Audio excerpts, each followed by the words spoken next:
வணக்கம். நல்ல எண்ணங்களும் நல்ல சிந்தனைகளும் நல்ல சொற்களும் நல்ல செயல்களும் இவை அனைத்தும் நம்மிடம் இருப்பின் இறைவன் நம்மிடமே இருப்பார். சோபனா தினேஷ் சேனலுக்கு உங்களை அன்புடன் வரவேற்கிறேன். இன்றைக்கி நம்ம பார்க்க போகிற பதிவு என்ன அப்படின்னா, நம்மளோட முன்னோர்கள் நம் வீட்டை தேடி வரக்கூடிய ஒரு அற்புதமான நாள் அப்படின்னா அது தை அமாவாசைங்க. இந்த தை அமாவாசையில் நம்மளோட பித்ரு தோஷங்கள் எல்லாம் தீர்ந்து போகணும் அப்படின்னா நான் சொல்லக்கூடிய இந்த 3 பேருக்கு தானம் வழங்கினாலே போதுங்க. உங்களோட முன்னோர்கள் சாபமெல்லாம் விலகி பித்ருதோஷம் நீங்குங்க. அந்த அற்புதமான நாளில் நான் சொல்லக்கூடிய இந்த தானத்தை பண்ணுங்க. குறிப்பாக நான் சொல்லக்கூடிய இந்த 3 பேருக்கு தானத்தை செய்தாலே போதுங்க. முன்னோரோட ஆசீர்வாதத்தை நம்மளால் பெற முடியும். அப்படிப்பட்ட அற்புதமான அந்த தை அமாவாசை நாளில் எந்த நாள் 2 நாட்களாக வருது, இந்த நாளில் எந்த நேரத்தில் நம்ம திதி தர்ப்பணம் கொடுத்தா ரொம்ப நல்லது அப்படின்றதையும் பார்க்க போகிறோங்க. இதை எல்லாத்தையும் நம்ம வீடியோக்குள்ளே போய் தெளிவாக பார்க்கலாம். தெளிவாக பார்க்குறதுக்கு முன்னாடி என்னோடய வீடியோ நீங்கள் ஃபஸ்ட் டைம் பார்க்குறதா இருந்தாலும் இல்லை சப்ஸ்கிரைப் பண்ணாமல் பார்க்குறதா இருந்தாலும் சப்ஸ்கிரைப் பண்ணிக்கோங்க. பக்கத்தில் பெல் பட்டன் வரும், அதை நீங்கள் ப்ரெஸ் பண்ணி ஆல்னு கிளிக் பண்ணி வச்சுக்கோங்க. வாங்க இப்போ நம்ம வீடியோக்குள்ளே போகலாம்.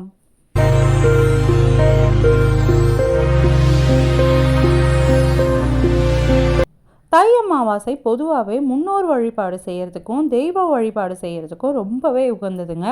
அதிலையும் தெய்வ வழிபாடில் அம்பிகை வழிபாடு செய்கிறதுக்கு அப்படின்னா இந்த தை அமாவாசை ரொம்பவே சிறப்பான நாளாக கருதப்படுது.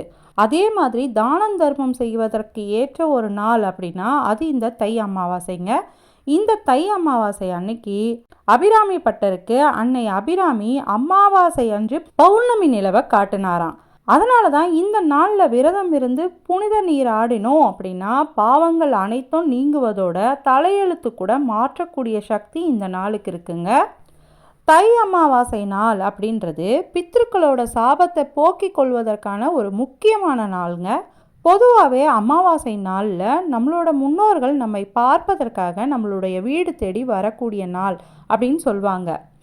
அதிலும் தை அமாவாசை ஆடி அமாவாசை போன்ற முக்கியமான நாட்களில் நம்மளுடைய வீடு தேடி வரும் நம்மளுடைய முன்னோர்களுக்கு செய்ய வேண்டிய வழிபாட்டை நம்ம செய்யாமல் இருந்தோம் அப்படின்னா அது அவர்களுக்கு ஏமாற்றத்தையும் மன வருத்தத்தையும் ஏற்படுத்துங்க.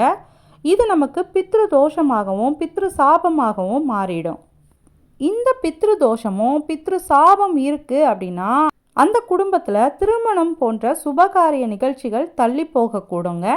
அதே மாதிரி குழந்தை பாக்கியமும் தள்ளி போகக்கூடும். பல நாட்களாக தீர்க்க முடியாத நோயால் மனவேதனைப்படுவாங்க.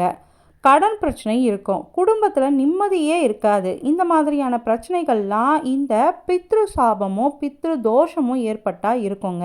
இதுவரைக்கும் அமாவாசை நாளில் விரதம் இருந்து முன்னோர்களை வழிபட மறந்தாலும் தை அமாவாசை அன்னைக்காது மறக்காமல் முன்னோர்களுக்கு தர்ப்பணம் கொடுக்கணுங்க. தர்ப்பணம் கொடுத்துட்டு வீட்டிற்கு வந்து படையலிட்டு அவர்களை நினைத்து தானம் செய்வது அப்படின்றத கண்டிப்பாக செய்யணும். அவர்களை நினைத்து நீங்கள் இந்த மாதிரி தானம் செய்வதனால இதுவரை நமக்கு இருக்கக்கூடிய பித்ரு தோஷம் எல்லாம் நீங்குங்க. நமக்கு ஏற்பட்டிருந்த பித்ரு தோஷம் நீங்கி நம்மளுடைய முன்னோர்களோட மனம் மகிழ்ந்து ஆசீர்வாதத்தை வாங்க முடியும். ஆசீர்வாதத்தை வாங்கிறதுனால நம்மளுடைய பித்ரு தோஷமும் நீங்குவதுடன் ஜாதகத்தில் நம்மளுடைய பாக்கியஸ்தானமும் பலப்படுங்க. பாக்கியஸ்தானம் பலப்பட்டுருச்சு அப்படின்னாலே நமக்கு ஏற்பட்டிருக்கக்கூடிய பிரச்சனைகள் அனைத்தும் நீங்கிடுங்க.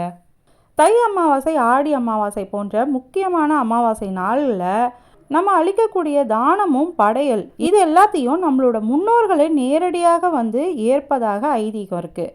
அதனால் இந்த நாளில் செய்யப்படக்கூடிய தான தர்மங்கள் மிகவும் முக்கியமானதுங்க. இந்த நாளில் முன்னோர்களுக்கு தர்ப்பணம் கொடுக்க முடியலை அப்படின்னா கூட நான் சொல்லக்கூடிய இந்த குறிப்பிட்ட 3 பேருக்கு தானம் வழங்கினாலே போதுங்க. நம்மளுடைய முன்னோர்கள் நம் செய்யும் வழிபாட்டில் ஏற்று நமக்கு ஆசியை வழங்குவாங்க. இந்த 3 பேருக்கு கொடுக்கும் தானம் நம் செய்த பாவங்களை மட்டும் இல்லாமல் நம்மளுடைய முன்னோர்கள் செய்த பாவங்களையும் நீக்கி அவர்களுக்கு முக்தியையும் அளிக்குங்க. இந்த ஆண்டு தை அமாவாசையானது பிப்ரவரி தேதி வெள்ளிக்கிழமை வருது. வெள்ளிக்கிழமையில் வரக்கூடிய அமாவாசை மிகவும் விசேஷமானதாக கருதப்படுங்க. பிப்ரவரி 9ஆம் தேதி அன்று காலையில் 7:53க்கு துவங்குது இந்த அமாவாசை திதி. பிப்ரவரி 10ஆம் தேதி காலையில் 4:34க்கு முடியுது. இதனால் பிப்ரவரி 9ஆம் தேதி காலையில் 8 மணிக்கு பிறகு நம்மளோட முன்னோர்கள் தர்ப்பணம் கொடுக்கறது அப்படின்றத செய்திடலாம். பித்ரு வழிபாடு செய்வது, தானங்கள் கொடுக்கறது அப்படின்றதெல்லாம் நம்ம கடைப்பிடிச்சிக்கலாம். பிப்ரவரி 9ஆம் தேதி அன்று மாலைக்குள்ளே கண்டிப்பாக தானம் கொடுக்கறது அப்படின்றத பண்ணிடுங்க. காலையில் 8 மணி முதல் 11 மணி வரையிலான நேரம் புனித நீராடுவதற்கான நேரமாகவும், காலையில் 9 மணிலேருந்து 10:20 வரையிலான நேரம் தர்ப்பணம் கொடுப்பதற்கு ஏற்ற நேரமாகவும் சொல்லப்பட்டிருக்குங்க. இந்த நாளில் தானம் அளிக்க வேண்டியவர்கள் முக்கியமானது அப்படின்னா காகத்திற்கு எள் கலந்த சாதத்தை வைக்க வேண்டுங்க. அமாவாசை அன்று காகத்திற்கு சாதம் வைத்த பிறகு தான் நம்ம சாப்பாடே சாப்பிடுவோம், நம்மளோட விரதத்தை முடிப்போம். இது எல்லோருக்கும் தெரிந்த ஒரு விஷயந்தான். அதனால் முதல் விஷயமாக காகத்திற்கு தானம் செய்வது, அந்த எள்ளு சாதத்தை வைப்பது அப்படின்றத பண்ணிடுங்க. அடுத்ததாக 2வது தானம் அளிக்க வேண்டியது யாருக்கு அப்படின்னா, மகாலட்சுமியின் அம்சமாக கருதப்படக்கூடிய பசுமாட்டிற்குங்க.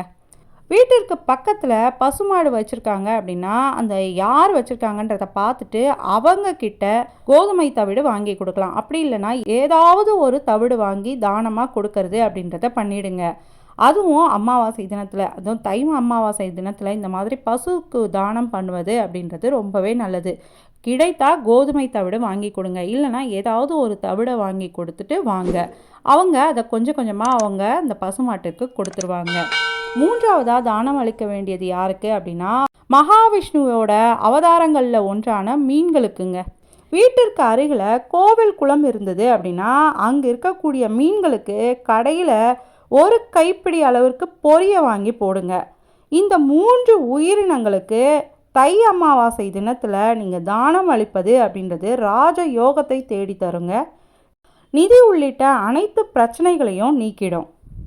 இப்படி நான் சொல்லியிருந்த இந்த 3 பேருக்கு, இந்த 3 உயிரினங்களுக்கு எப்படியாவது அந்த தை அமாவாசை நாளில் தானத்தை பண்ணிடுங்க. நான் சொல்லியிருந்த இந்த பொருட்களை நீங்கள் தானம் கொடுக்கும்பொழுது உங்கள் வீட்டில் பித்ருதோஷம் நீங்குவது மட்டும் இல்லாமல் செல்வ கடாட்சமும் பெருகுங்க. நிதி நிலைமையில் நல்ல ஒரு மாற்றத்தை ஏற்படுத்தும் இந்த தானங்கள்.